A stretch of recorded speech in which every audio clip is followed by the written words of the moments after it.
الحمد لله على إحسانه والشكر له على توفيقه وامتنانه أما بعد فأعوذ بالله من الشيطان فإنه عدو للإنسان۔ ہمیں صحابہ کرام سے محبت کرنی ہے، یہ اس مہینے کی تیسری ذمہ داری ہے۔ اللہ کے نظام سے محبت، پھر اللہ ذوالجلال نے اسلامی ریاست اپنے پیغمبر کے ذریعے مدینہ میں قائم کی، اور اس ریاست کو قائم کرنے والے، اس کے خد و خال، اس کو روشن کرنے والے عمل سے وہ صحابہ تھے۔ پھر ان کی عظمت کو پہچاننا ہے اور اس کی محبت کو پہچاننا ہے۔ صحابہ کرام میں سے سیدنا معاویہ رضی اللہ تعالی عنہ، یہ وہ صحابی ہیں جو کاتبین وحی میں سے تھے۔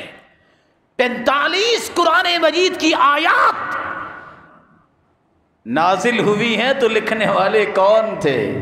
یہ سیدنا معاویہ رضی اللہ تعالی عنہ تھے، جن کے بارے میں سید المرسلین نے دعا کی تھی، اللہم علمہ الحساب وقہ العذاب، اللہ اس کو حساب و کتاب سکھا دے اور اس کو عذاب سے بچا دے۔ اللہم اجعلہ ہادیا مہدیا واہد بہ، اللہ اس کو ہدایت یافتہ بنا اور اس کے ذریعے لوگوں کو ہدایت دے جو نبی کی دعاؤں کے مستحق بنے۔